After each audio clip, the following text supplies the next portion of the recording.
अब प्रॉब्लम क्या है? प्रॉब्लम यह है कि यहाँ पर बहुत सारे हलकों में प्रिजाइडिंग ऑफिसर के रिजल्ट्स अलग हैं, आरओ के जारी करता रिजल्ट्स अलग हैं। तो अब जो सूरत हाल है, अब तो उसमें कोई चीज आप हमें मीडिया को ब्लेम करना चाहे तो करते हैं। यहाँ पे तो प्रॉब्लम ये है कि जो 75 सीटों वाला है उसकी सीटों पे सवालिया निशान है। कुछ भी आपकी तनकीद का रुख है वो आप दो जगह मोड़ सकते, दो जगह आपकी तनकीद बनती है जेन्युइन। एक है वो निगरान हुकूमतें, और दूसरा है इलेक्शन कमीशन। है ना, पॉलिटिक्स वो सिर्फ और सिर्फ इमरान खान स्पेसिफिक हो रही है। और अब जब अवाम का फैसला आ गया, और फैसला अभी अधूरा है, जब उन सीटों का फैसला हो जाएगा, मुकम्मल हो जाएगा, तो फिर आपको पता चलेगा कि ये असली फैसला किसके हक पे है। जब आपके पास अकल ना हो तो डरना जो है वो ज्यादा करीने अकल है। आप तो झूठ बोल रही हैं, लेकिन पाकिस्तान के अदालती निजाम से बहरहाल कुछ ना कुछ उम्मीद वाबस्ता की जा सकती है। अस्सलाम वालेकुम व्यूअर्स, आप देख रहे हैं मेरा ऑफिशियल यूट्यूब चैनल। आज के इस पॉडकास्ट में बात करेंगे कुछ जो इस वक्त माहौल बना हुआ है मुल्क में।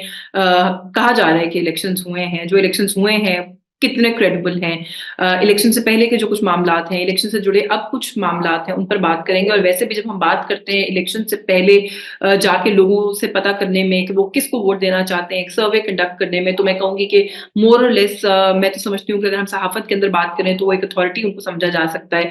क्योंकि जब भी वो सर्वे करके आते हैं और जो भी बात या जो भी हम देखते हैं कि वो एक फाइंडिंग्स अपनी शेयर करते हैं, मोर और लेस एक्यूरेट होती है, उनके करीब करीबी लगाए जाते हैं। और इस दफा भी जो पाकिस्तान तहरीक इंसाफ का आप क्लेम है कि हमें कुछ नशिस्तों से महरूम रखा गया है, लेकिन हमारी इतनी नशिस्तें बनती हैं, तो जिनकी मैं बात करी उन्होंने इतना ही नंबर जो है वो प्रिडिक्ट किया था। तो कुछ उनसे बात करेंगे आज के इस पॉडकास्ट के अंदर के उनकी अब इलेक्शंस के बाद वाले माहौल के ऊपर क्या राय है और वो सूरत हाल को कहाँ जाता हुआ देख रहे हैं। हमारे साथ सीनियर जर्नलिस्ट है हबीब अकरम साहब मौजूद है। जी व्यूअर्स, जैसा कि आप देख सकते हैं हमारे साथ मौजूद है सीनियर जर्नलिस्ट है हबीब अकरम साहब ने हमें ज्वाइन किया। सर बहुत शुक्रिया आपका, मुझे मेरे इस पॉडकास्ट के लिए आपने वक्त दिया। बहुत सारी बातें हैं वैसे सर आपसे तो करने के लिए, और मैं बल्कि अभी थोड़ी देर पहले अपने इब्तिदाइये में भी कह रही थी कि इलेक्शन से पहले अगर मुल्क में इलेक्शन की फील लेनी है तो मुझसे कोई पूछे तो मेरे नजदीक आप मीडिया में अथॉरिटी हैं। और आपने जो कुछ बहुत सारे एरियाज के हवाले से बातें कही, मैं बाद में वहां खुद भी गई और आपके सर्वेज मैंने कॉन्शियसली और इंटेंशनली बाद में सुना है कि मैं अपनी जो अंडरस्टैंडिंग है उसको कंपेयर करूंगी, और मोर और लेस वही मेरी भी फाइंडिंग्स थी और हमने देखा कि ग्राउंड पे हुआ भी वैसा ही। लेकिन उन सारी चीजों पर बात करने से पहले अगर आपसे पहले ये सवाल करूं कि आपके ख्याल में मुल्क में इलेक्शन वाकई हो गए हैं? देखिए, इलेक्शन तो हुए हैं, लेकिन इलेक्शन के रिजल्ट्स जो है वो मुनासिब उस तरह नहीं निकले कि जिस तरह कानून के मुताबिक निकलने चाहिए। बात यह है कि इलेक्शन के रिजल्ट्स तो कुछ भी निकल सकते हैं, उसमें कोई एक पार्टी जीत सकती है, कोई एक पार्टी बहुत ज्यादा जीत सकती है, कोई एक पार्टी मुकम्मल तौर पर हार सकती है। ये सारी चीजें इलेक्शन में होती रहती हैं, और वो रिजल्ट्स भी आ सकते हैं जिस तरह की एक हंग पार्लियामेंट वजूद में आई है बज़ाहिर इलेक्शन कमीशन के रिजल्ट्स के मुताबिक, तो ये भी हो सकता है। ये कोई अनयूजुअल बात नहीं है। जो अनयूजुअल बात ये अश्विन हुई है वो ये है कि आपके जो इलेक्शन के रिजल्ट हैं पाकिस्तान के अंदर, वो बुनियादी रिजल्ट्स आपने देखने हैं कि वो कौन से हैं। माफ कीजिएगा, जो बुनियादी रिजल्ट्स हैं इलेक्शन के, वो एक्चुअली प्रिजाइडिंग ऑफिसर के जारी करदा पोलिंग स्टेशन के रिजल्ट्स होते हैं। जो आरओ के रिजल्ट्स होते हैं वो हासिल जमा होते हैं, यानी वो सारे प्रेसिडेंट ऑफिसर से रिजल्ट लेके इकट्ठा करके वो हासिल जमा करके बता देता है कि फलाने इतने और फलाने इतने वोट लिए। और फाइनल जो जो बिल्कुल एक रस्मी रिजल्ट होता है वो होता है जो इलेक्शन कमीशन जारी करता है। तो एक हो गया बुनियादी रिजल्ट, एक होता है हासिल जमा का रिजल्ट, डेटा कलेक्शन का टाइम, और आखिर में एक रस्मी तकल्लुफन जिसे कहते हैं कि वहां से पता चलता है इलेक्शन कमीशन कौमी असम्बली को या मुतलका सूबाई असम्बली को बताता है कि फलां फलां जीता है। ठीक है। अब प्रॉब्लम क्या है? प्रॉब्लम यह है कि यहाँ पर बहुत सारे हलकों में प्रिजाइडिंग ऑफिसर के रिजल्ट्स अलग हैं, आरओ के जारी करता रिजल्ट्स अलग हैं, और फिर इलेक्शन कमीशन ने जो जारी किए हैं वो मुबैना तौर पर कहता है कि आरओ के हैं। और बाजुकात तो ऐसा भी हुआ कि इलेक्शन कमीशन के रिजल्ट्स में इलेक्शन कमीशन ने जो आरओ के रिजल्ट्स दिए वो भी दो दो हैं। मिसाल के तौर पे जो नवाज शरीफ साहब का हल्का मानसहरा था, वहां के 2 फॉर्म 47 सामने आ गए। अब यहाँ ये है बुनियादी मामला। तो इस हवाले से देखें तो प्रिजाइडिंग ऑफिसर तक, यानी वोट डालने तक तो इलेक्शन ठीक है, रिजल्ट्स की मैनेजमेंट में इलेक्शन ठीक नहीं। वहां पे बहुत सारे सवालिया निशान है। तो लिहाजा इसलिए आप अमूमी तौर पर कह सकते हैं, चूंकि इलेक्शन अल्टीमेटली रिजल्ट्स की बुनियाद पर उसका डिसीजन होगा, तो यस, ये रिजल्ट्स के एतबार अच्छा, से आपने ऐसा जो बात इलेक्शन ही है कही और जिसे वैसे सराहा भी जाए। ज़ाहिर है मेरा ख़्याल है किसी भी आप सहाफ़ी से सवाल पूछेंगे तो वो जो आपने एनालिसिस दिया मोर और लेस यही नुक्ता नज़र सामने आ रहा है। तो इससे तो समझ में ही आया है कि election commission is to be blamed. अगर इस वक़्त कोई कन्फ्यूजन है, कोई मिसमैनेजमेंट है तो ईसीपी के एंड के ऊपर है। लेकिन हम ये देख रहे हैं कि आप सियासी जमातों की बात करें, आप पॉलिटिकल एनालिस्ट की बात करें, वो तोपों का रुख हमारे पर मोड़ा हुआ है। वो कहते हैं जी मीडिया ने सारी कन्फ्यूजन क्रिएट की है, they are to be blamed. देखिए, मीडिया की कन्फ्यूजन तो बड़ी आराम से खत्म हो सकती थी। मिसाल के तौर पे सबसे बड़ा एतराज़ मीडिया के ऊपर ये है यशवीन, कि हमने रिजल्ट्स इब्तिदा में चला दिए जब 10-12% रिजल्ट्स आए थे। चलिए बिल्कुल ठीक है, हमने चला दिए। अब बात ये है कि हम कब कह रहे हैं कि वो हतमी रिजल्ट्स थे? हुँ, हम कब कह रहे हैं कि वो उस वक़्त तहरीक-ए-इंसाफ के जो सपोर्टेड कैंडिडेट थे वो जीत गए थे? हुँ, हम साथ ये भी तो बता रहे थे कि 10 या 12% है। भाई आप बाकी भी पोलिंग स्टेशन के रिजल्ट्स आने देते, वो खुद ब खुद जो बार थी, एक वहीं रुकी रहती या वहाँ से आहिस्ता-आहिस्ता नीचे आने लगती और दूसरी ऊपर चढ़ने लगती। हमें करेक्ट। वो तदरीज तो नज़र आती ना, दर्जा बदर्जा होता हुआ काम नज़र तो आता ना। लेकिन आपने बंद कर दिया, आपने कहा जी ये तो रिजल्ट्स चलेंगे नहीं। तो जब आपने बंद किया तो शुकूक व शुबहात पैदा हुए हैं। आपको कौन कह रहा था कि आप इसको, हम कब कह रहे थे? यानी उस वक़्त किस टीवी ने दावा किया था कि जी पीटीआई जीत गई है? हुँ, किसी टीवी ने नहीं दावा किया था। 10-12% के रिजल्ट्स के ऊपर कैसे ये दावा किया जा सकता है? तो एग्ज़ैक्ट जब आपने रिजल्ट्स को रोका, तो उस वक़्त प्रॉब्लम हुआ। अगर तदरीज से आते चले जाते, तो वहाँ पे कोई प्रॉब्लम ही ना होता। आहिस्ता-आहिस्ता पीएमएलएन की सीटें बढ़ती चली जाती, पीटीआई की, केएम की, और पीटीआई की सीटें कम होती चली जाती। तो ये तो बिल्कुल नेचुरल था। ये हुँ, हमेशा होता है, हुँ। तो आप होने देते। तो अब जो सूरत-ए-हाल है, अब तो उसमें कोई चीज़ आप हमें मीडिया पे को ब्लेम करना चाहें तो करते रहें। मुझे, अच्छा, मैं, अगर आप इस्लामाबाद में तो इजाज़त दें तो हमारे मैं ना चाय लूँगा। हमारे बहुत सर्कल के अंदर जो है ना जी, जी, प्लीज़ आप चाय पिएँ। सर हमारे तो बहुत सारे सर्कल के अंदर इस्लामाबाद में जो है ना वो यहाँ शर्तें लगी हुई थी कि नवाज़ शरीफ ने वज़ीर-ए-आज़म बनना है कि नहीं बनना, और यहाँ पर बड़ी मेजॉरिटी का पहले से ख़्याल था कि बड़े मियाँ साहब जो है वो प्राइम मिनिस्टर नहीं बनना चाहेंगे क्योंकि शायद उनके ज़हन में जो नक्शा है कि वो स्वीप कर जाएँगे और 2/3 मेजॉरिटी आ जाएगी, वो बहर सूरत नहीं आने वाली। And in that case Nawaz Sharif is not going to become the prime minister. आपकी क्या असेसमेंट थी वैसे इलेक्शन से पहले? आपने भी कोई देखिए, शर्त अगर तो सिंपल मेजॉरिटी होती तो डेफिनिटली नवाज़ शरीफ साहब वज़ीर-ए-आज़म होते। ये तो हाँ, है पॉलिटिकल बात। हाँ। लेकिन अगर आप ये देखें कि इलेक्शन में मेरी क्या ओपिनियन थी, तो मैं कई दफ़ा इलेक्शन से पहले भी कई आप जैसे दोस्तों के साथ बैठा हूँ, टेलीविज़न पे भी अर्ज़ कर चुका हूँ कि ऐसे मुझे तो कहीं इनकी मेजॉरिटी नज़र नहीं आ रही थी। मुझे तो ना पंजाब में इनकी मेजॉरिटी नज़र आ रही थी, ना मरकज़ में इनकी मेजॉरिटी नज़र आ रही थी, बल्कि मैं मुतय्यन अंदाज़ में कहता था कि पिछली बार यानी 2018 में इनकी जो सीटें थी पंजाब से, ये उनको मेंटेन नहीं कर पाएँगे। हाँ, तो ये तो मैं बार-बार कह रहा था। देखिए, बात ये है कि मैं गलत हो सकता हूँ ना, मैं कोई इलेक्शन कमीशन तो नहीं हूँ। हाँ, मैं तो एक महज़ एक जर्नलिस्ट हूँ, जो ग्राउंड पे जाता है, लेगवर्क करता है, लोगों से पूछता है, बात करता है और फिर आके एक डेटा, उस डेटा को इकट्ठा करके एक नतीजा निकाल सकता है, और वो इंडिकेशन होता है snapshot of a one day. ऐसा ही ठीक है। है? वो 1 दिन के लिए ठीक होता है। अच्छा, मैं तो बिल्कुल यही कह रहा हूँ, अच्छा अभी वो आगे चल के बहुत सारी चीज़ें होती रहती हैं, ये लेकिन बहरहाल सर्वेज़ आप जब एक दफ़ा कर लेते हैं, तो वो आम तौर पर गलत साबित नहीं होते, और मैं तो एतराफ़ करता हूँ कि मैं 46% रिज़ल्ट में गलत साबित हूँ। ठीक है। जो मैंने रिज़ल्ट्स दिए अपने सर्वे के मुताबिक, मैं 46% यशवीन गलत साबित हुआ हूँ। ये मैं तस्लीम कर रहा हूँ ना कि मैं गलत साबित हुआ। हाँ, अच्छा, लेकिन अब मेरा एतराज़ एज़ अ जर्नलिस्ट क्या है? भई मुझे अपने सर्वे की टेक्नीक पे, मेरा हो सकता है मैं गलत हूँ। हुँ, मैंने उसको अपने डेटा कलेक्शन में तो बस मुझे सारी गलतियाँ अपनी मंज़ूर है। लेकिन ये फॉर्म 45 वो क्यों कह रहा है जो मैंने सर्वे में बताया था? हुँ, फॉर्म 45 तो मेरा तैयार करता नहीं है ना। हाँ, जब फॉर्म 45 मेरा तैयार करता नहीं है, फॉर्म 45 वही चीज़ कह रहा है कि जो हबीब अकरम साहब जो थे, वो कुछ एक तकरीबन इलेक्शन से 1 महीना पहले कहना शुरू हो गए थे, और इलेक्शन से 8-10 दिन पहले तो मुतय्यन जब वो सर्वे खत्म हुआ तो मैंने बिल्कुल साफ-सुथरे लफ्ज़ों में बताना शुरू कर दिया। हाँ। अब आप बताएँ कि भई फॉर्म 45 वो कह रहा है, तो मैं कब कह रहा हूँ कि मेरे सर्वे की बुनियाद पे आप इलेक्शन को देखें। मैं तो आपको कह रहा हूँ अपने फॉर्म 45 की बुनियाद पे देखें। बिल्कुल। सर अच्छा तो आप इलेक्शन चेक से कर लें, भई पहले हो ये भी हो सकता है हुँ, ये कि जो लोग फॉर्म 45 का दावा कर रहे हैं कि जी मेरे पास है। देखिए यशवीन, आपके पास, आपने और मैंने इलेक्शन लड़ा। हुँ, आपके पास फॉर्म 45, मेरे, मैं हार गया, मैं फॉर्म 45 लेके दावा कर रहा हूँ कि मैं जीत गया। ठीक हुँ, है? भई इस दावे का बड़ा आसान जवाब ये है कि आप अपने फॉर्म 45 दिखाएँ। दिखा दें। बिल्कुल ऐसा ही है। आप तो बिल्कुल जीती हुई है ना? ठीक है, तो सियासी लड़ाई तो होगी ही नहीं। हम्म।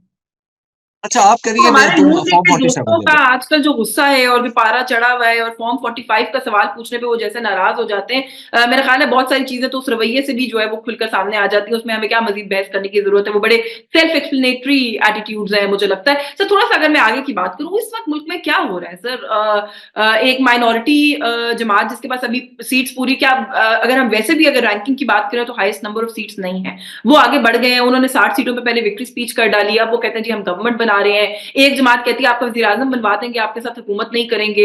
आई मीन हो क्या रहा है इस वक्त मुल्क के अंदर? आप किस तरह से देखते हैं इस वक्त जो माहौल बना हुआ है उसको? देखिए, आप इस सारे प्रोसेस को ना आप इलेक्शन से अलग करके नहीं देख हुँ, सकते। यशविन, देखिए, अगर यही रिजल्ट्स जेन्युइन होते, हुँ, यही रिजल्ट्स मैं आपको अर्ज कर रहा हूँ जेन्युइन होते, 92 सीट्स होती पीटीआई की, हुँ।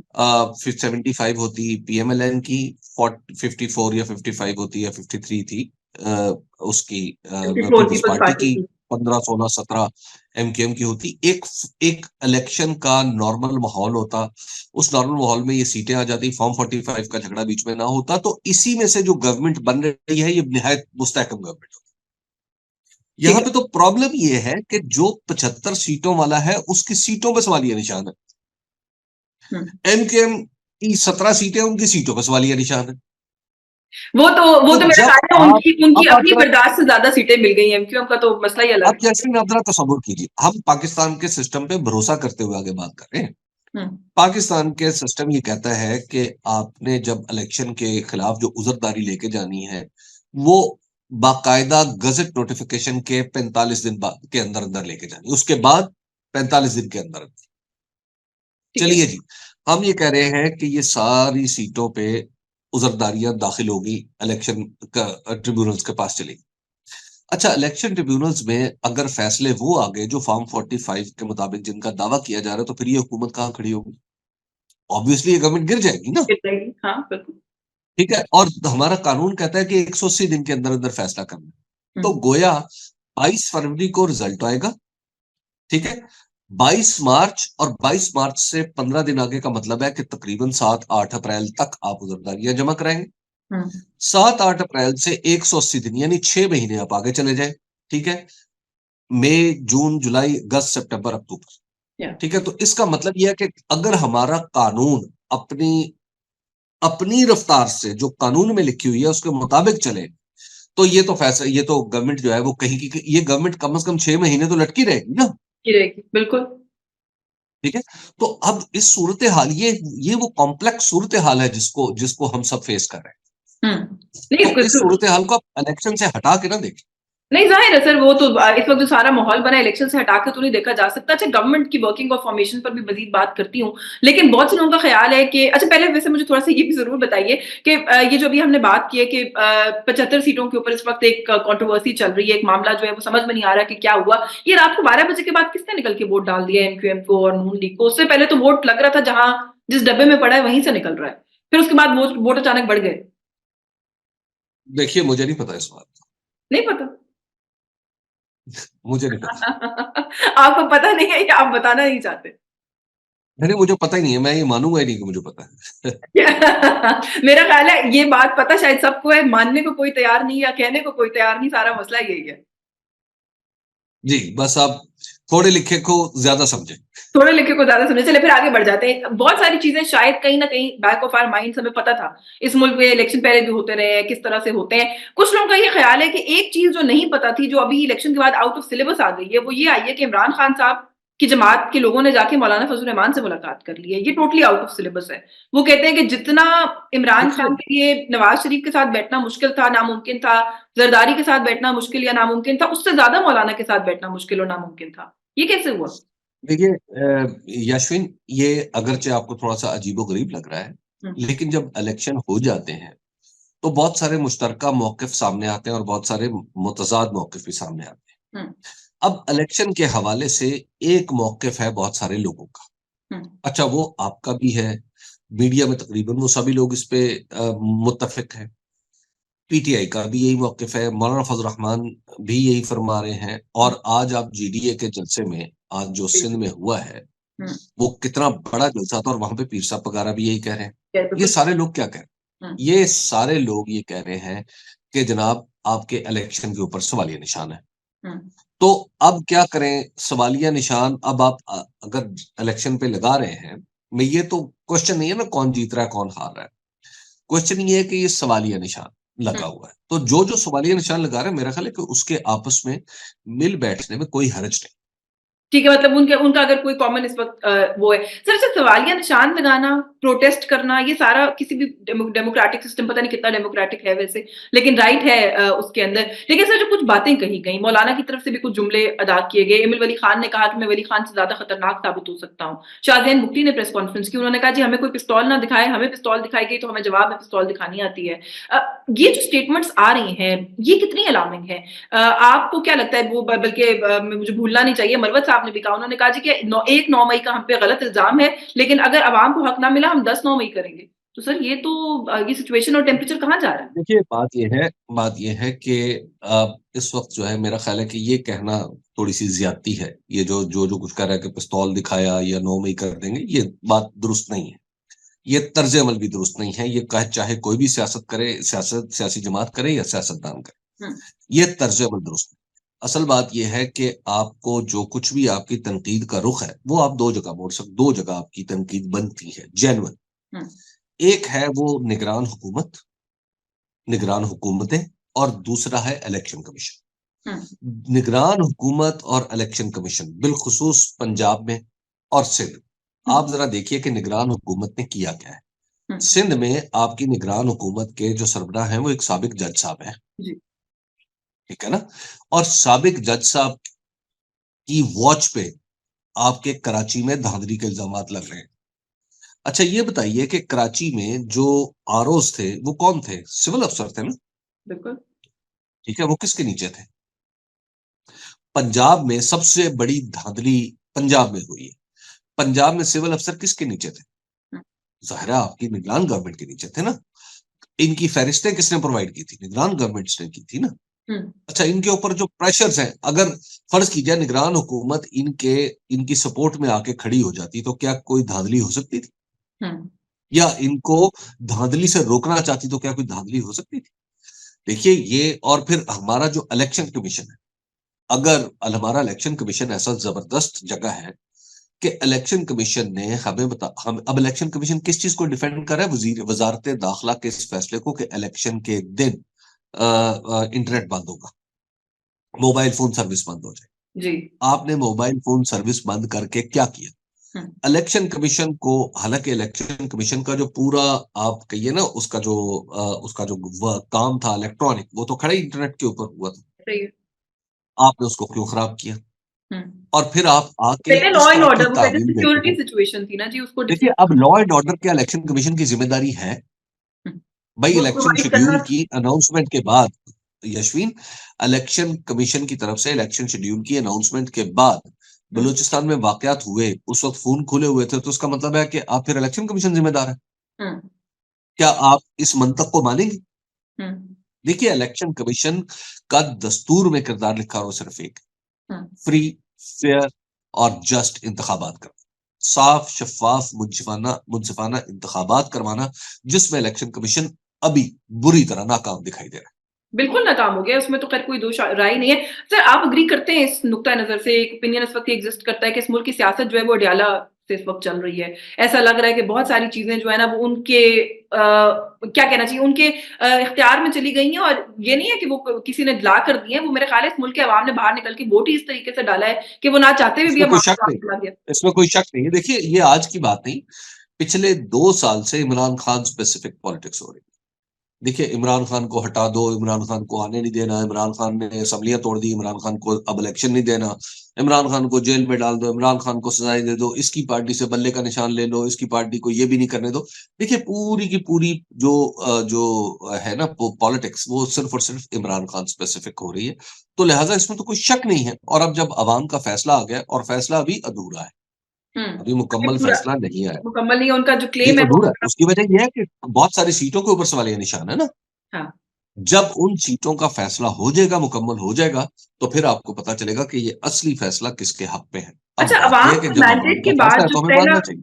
हाँ, जो पहला फैसला इमरान खान साहब की तरफ से सामने आया ना अवाम के मैंडेट के बाद, उसको लेकर भी बड़ा क्वेश्चन हुआ कि जी अली अमीन गंडापुर साहब जो है वो चीफ मिनिस्टर होंगे, खैबर पख्तूनख्वा के। अब कुछ लोग उनकी क्रेडेंशियल्स को, कॉम्पिटेंस को क्वेश्चन कर रहे हैं, कुछ उनकी शख्सियत की बुनियाद पर क्रिटिसिज्म कर रहे हैं, कुछ कह रहे हैं उनके ऊपर केसेस कुछ अजीबो-गरीब नौइयत के थे, क्या वो एक इस तरह की पर्सनैलिटी है कि वो सूबा चला सके? आपकी क्या राय है? देखिए, पॉलिटिकल पार्टी का ये हक होता है, जीती हुई पॉलिटिकल पार्टी का, कि वो अपनी मर्जी का अपने सलाह मशवरे से नामजद करे। हुँ, ठीक है ना? अपना कैंडिडेट नामजद करे वजीर आजम के लिए, वजीर आला के लिए। अब जरा देखिए कि पहले महमूद खान जैसा बेज़र्र आदमी और उस्मान बुज़्ज़ार जैसा बेज़र्र आदमी जब उन्हें नामज़द किया था, तो उस वक़्त भी तो एतराज़ात ही थे ना, वो तो बिल्कुल सारे टेन्योर में है ना? चलते रहे बल्कि, बिल्कुल। अच्छा, अब अगर अली अमीन गंडापुर को और मियां असलम इकबाल को नामज़द किया, तो इसमें क्या खराबी है? हुँ। ये पॉलिटिकल पार्टीज़ की अपनी मर्ज़ी है ना, नहीं, मैं तो आपसे उनको एनालिसिस दे मुंतखब रही हूँ कि वो शख्सियत आपके ख़्याल में एज़ एज़ देखिए एज़ एन देखिए, ऑब्जर्वर व्हाट क्या डू यू थिंक? क्या आप देखिए, मैं कोई हतमी तौर पे कोई बात जो है, मैं असलम इकबाल साहब को जानता हूँ, निहायत मौज़ूम आदमी है, निहायत माकूल आदमी है, उनके ऊपर मुकदमे ज़रूर हैं।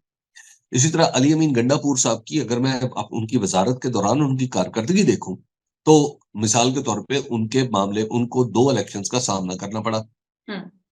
एक इलेक्शन था आज़ाद कश्मीर का और एक इलेक्शन था गिलगित-बल्तिस्तान का, जिन 2 हिस्सों के वो वज़ीर थे। वहाँ पे गवर्नमेंट इन स्विंग दोनों था में तहरीक पाकिस्तान इंसाफ की। तहरीक-ए-इंसाफ को उन्होंने जितवाया। जी। अच्छा, अब मसला ये है कि और उनसे कौन-सी कारकर्दगी है जिसकी तवक्को की जाए? अब ज़ाहिर है वो जब आएँगे अपने सूबे में के वज़ारत आला का मनसब सँभालेंगे, फिर तो पता उसके बाद चलेगा। उनकी कारकर्दगी का फैसला होगा ना। आपकी हम यही पहले राय इस मरियम बात पे शुरू साहिबा के होते हैं कि ऊपर भी उनके है? बाल लंबे हैं, उनकी आपकी आवाज़ ऐसे है। अब ये एतराज़ात तो मेरा ख़्याल है कि अब इलेक्शन के फ़ौरन बाद मैटर नहीं करते। ये बाद में हो सकता है आपकी इनमें यही राय कुछ मरियम नवाज़ मीट शरीफ आ जाए। साहिबा की नॉमिनेशन पर भी है क्योंकि उनको लेकर भी ज़ाहिर है नाक़िदीन कह रहे हैं कि एक्सपीरियंस नहीं है। उन्होंने कभी practical working of the government नहीं एक्सपीरियंस देखी। सियासतदान का बुनियादी एक्सपीरियंस उसकी सियासत होता है।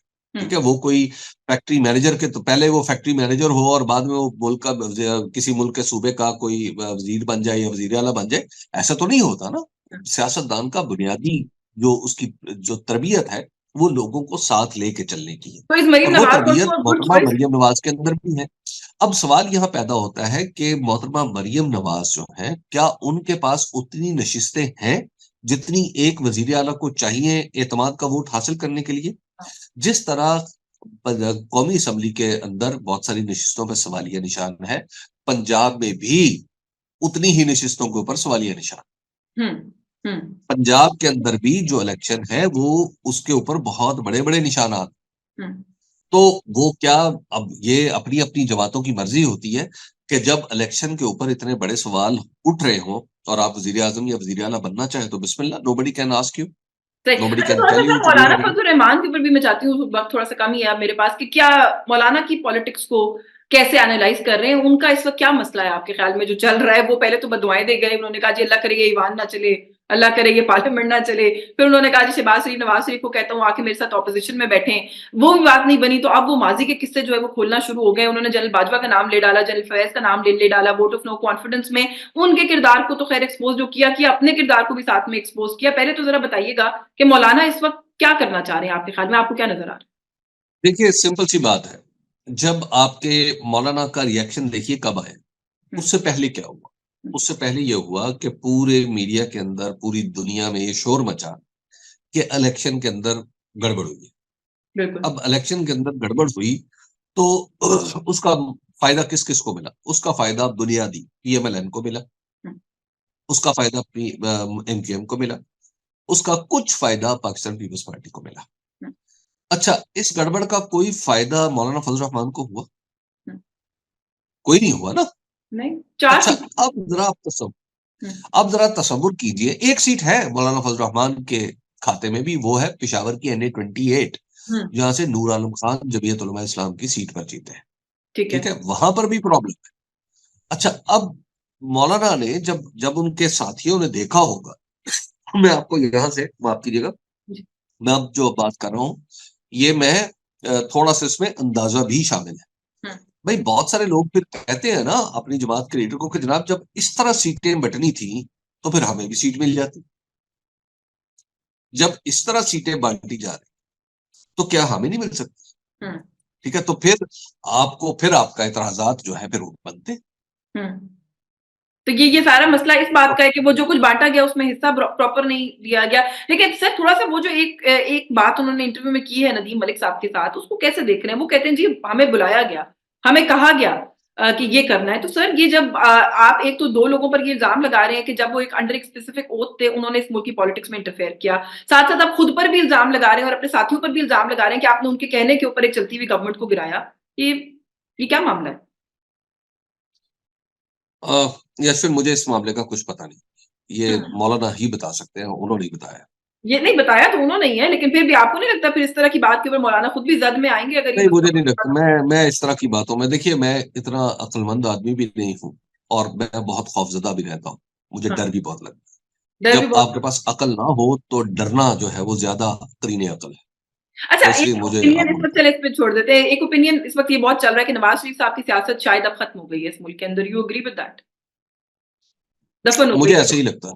मुझे लगता देखिए, है अगर तो मुझे ऐसा लगता है, उसकी वजह ये है कि जब आप अपनी रहनुमाई मनवाने के लिए इलेक्शन की अंदर गड़बड़ के मोहताज हो जाए ना, तो फिर इसका मतलब है कि आपकी सियासत खत्म हो रही है। हो गई है। मिसाल के तौर पे आपको याद होगा, पीएमएलक्यू हुँ, अपने वजूद के लिए किसकी मोहताज थी? इलेक्शन में धांधली की मोहताज थी। हुँ, तो वो कहाँ है पीएमएलक्यू?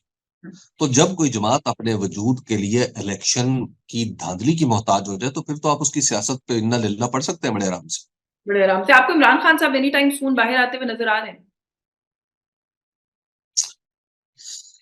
मैं इस बारे में कुछ जानता नहीं हूँ, लेकिन मुझे जो हालात बनते हुए नज़र आ रहे हैं, मुझे लगता है कि another couple of months, 3 months वो बाहर होंगे।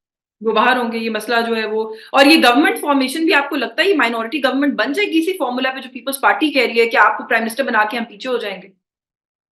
देखिए, ये गवर्नमेंट पहले बन तो ले। अब देखिए, अभी हम ना थोड़ा-सा ज़्यादा जंप करें ज़्यादा कंक्लूजन्स की जल्द तरफ। हाँ। मसला ये है कि अभी आप पहले तो 22 तारीख का इंतज़ार हुँ, कीजिए। 22 तारीख वो दिन है जब बाकायदा तौर पर हमारे पास वो हतमी फ़हरिस्त आ जाएगी उन लोगों की कि जो मुंतखब जिनको इलेक्शन कमीशन ने करार दिया है। ठीक है। तो पहले तो हमें उस फ़हरिस्त का इंतज़ार करना चाहिए। हुँ, हुँ, और इस बीच में बहुत सारे मामलात अदालतों में भी हैं, हुँ। तो फिर हमें अदालतों के फैसलों का इंतज़ार करना अच्छा चाहिए। आपने ना अभी तो अभी जब गुफ्तगू में तक मैं केयरटेकर समझता हूँ सेटअप कि का भी हवाला 22 दिया तारीख के बाद कुछ जो है ना अंदाज़े लगाए जा सकेंगे। आपने अभी केयरटेकर सेटअप का भी हवाला दिया और आपने कहा कि वो लोग भी ज़ाहिर है उस उनका एक इम्पोर्टेंट रोल था। मुर्तज़ा सोलंकी साहब ने भी प्रेस टॉक की, काकड़ साहब ने खुद भी बल्कि गुफ्तगू की मीडिया से। उन्होंने कहा जी कि कैसा धांधली का इल्ज़ाम है और वो भी ये कहा जा रहा है कि एक जमात को लाडला बनाया गया है। उनकी जमात में आप लिस्ट गिने बड़े-बड़े बुर्ज तो सारे उनके उलट गए। अगर इतनी धांधली होनी थी तो ख्वाजा साद रफ़ीक क्यों हारता, राना सनाउल्लाह क्यों हारता, खुर्रम दस्तगीर क्यों हारता, जावेद लतीफ़ क्यों हारता? बहुत लंबी फ़हरिस्त है उनके लोगों की जो इस वक़्त पार्लियामेंट में अब नहीं है। तो कैसी धांधली है ये? देखिए, बुनियादी बात तो ये है कि क्या इलेक्शन कमीशन ने अपनी नुमाइंदगी का फ़रीज़ा जनाब वज़ीर-ए-आज़म अनवारुल हक काकड़ साहब को या जनाब वज़ीर बातदबीर मुर्तज़ा सोलंकी साहब को सौंप दिया है या नहीं? हुँ, ये 2 लोग क्या हैं? ये दोनों इलेक्शन हैं, इलेक्शन कमीशन है, या ये दोनों पॉलिटिकल पार्टीज़ हैं? ये क्या है? इनकी क्या हैसियत है? क्या इन्होंने इलेक्शन में हिस्सा लिया? क्या ये इलेक्शन में किसी पार्टी की सपोर्ट कर रहे थे?